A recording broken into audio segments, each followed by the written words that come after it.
let's start part 3. So we ended with the custody evaluator getting started, or at least accepting the case in August 2023.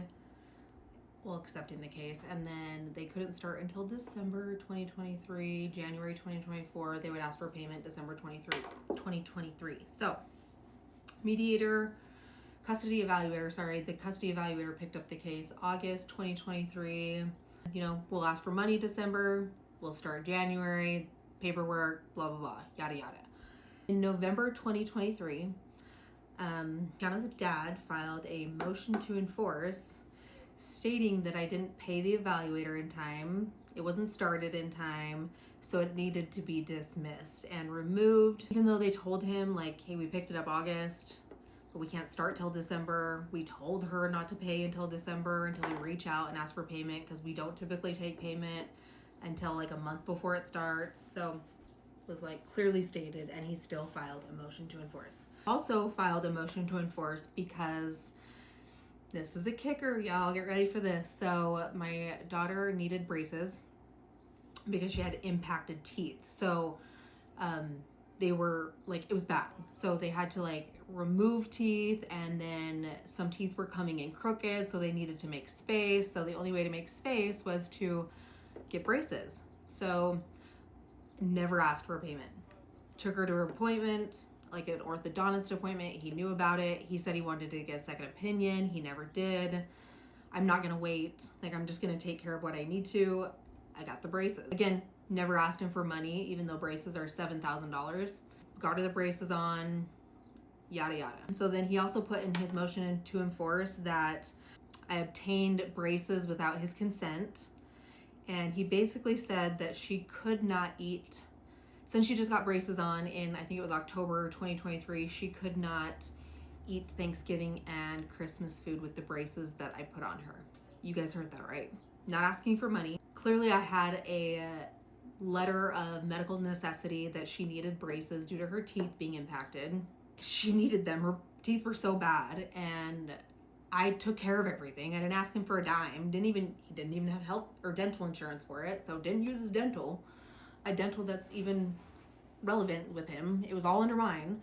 So he put that in his motion to enforce too. So now had a motion to enforce that the custody evaluator was not paid in time or done in time, and now the braces.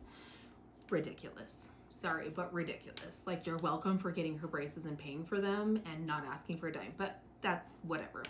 So he then sent an email to the custody evaluator in November stating that like it had to be removed because nothing was paid in time. And he sent this to the evaluator, and they basically told him like, no, this is the process. Like, we asked Mikkel to pay in we would reach out in December and go through that work and everything. So he basically argued with the custody evaluator, which is like the worst thing you could do, because this person is going to be the one that goes to the judge to say like, your child either needs to stay with their mom or their dad, or it can stay 50-50, or whatever their evaluation comes up with. They hold quite a bit of weight in court. So the last thing you want to do is like argue with that evaluator or piss them off. And he basically hung up on the evaluator and said he wasn't doing shit. The custody evaluator asked him for his address. He refused to give it. That's again when he hung up on them. And he requested a court hearing since he stated we were in violation of getting the evaluator in time and the braces and everything. So another court hearing. I shit you not, people. So me and Derek, my husband, we basically started the custody evaluator process in December. Grueling paperwork, background checks like crazy. We had to have like letters from a bunch of people. So I had to have like 3 letters from family members, friends, such and forth. Derek had to have a whole bunch of letters from family, friends, and everyone. And I mean, just references, paperwork. It was insane. So we finished everything. Like, we finished all of our paperwork, all of that. We had to do like our income. I mean, we had to do so much. So it's a very grueling process. It's not easy. It's very like, people are just zoned in on your life, looking at every aspect of your life. Middle of December, her dad hasn't done anything. Not one piece of paper, like absolutely nothing. Like, refuses to do it. So like right now he's in contempt, but he's also saying that we're in contempt because we didn't pay the evaluator in time. The evaluator lady was like, I think we need to have like a phone call to discuss this. So on December 19th, court, I don't even know what to call this. It wasn't even a court hearing, but it was like a court phone meeting was put together, and basically they had to explain the process that, like, hey, this is the process. Like, we told Mikhail to pay in December and we would start in January. Like, you have to do the paperwork. Like, you have to give us information. Like, this is the process. Let me backtrack. It was scheduled for December 19th. He was unable to attend that phone call, so then it was moved to January 2024. 2 years in, everyone. 2 years in. Haven't even started the custody evaluator. I think me and Derek and the kids, we had one visitation with the evaluator, and she got to like watch us play a game and just kind of like see our family dynamic. And again, because we had done our paperwork and everything, we were just kind of like waiting on him. Now have this phone call in, and I had paid. Remember the very last day in November, they said, hey, we want payment December 1st. I paid it the next day in full, done.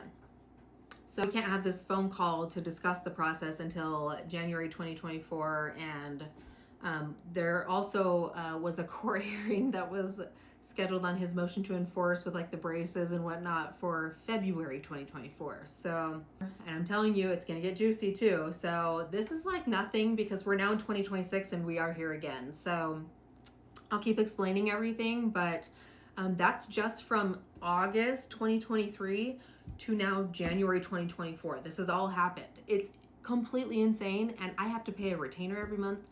I have to pay every time they, draft up a response, or, this fucking phone meeting. Like, I have to pay for, because he doesn't have a lawyer, and I have to get my lawyer there. And I mean, there's just so much that I have to pay for. It's ridiculous. I think at this point I'm like $60,000 in. We've done nothing to mediation, custody evaluator, court hearings. Like, I'm literally in the same spot as I was starting in 2022. That's where we are. So that's my part 3, and I will come out with a part 4 pretty quickly, because I can make the video. So I try to make these videos when the kids are not around, and they're not here right now, so I can hopefully get part 4 ready as well. So just stay tuned for part 4.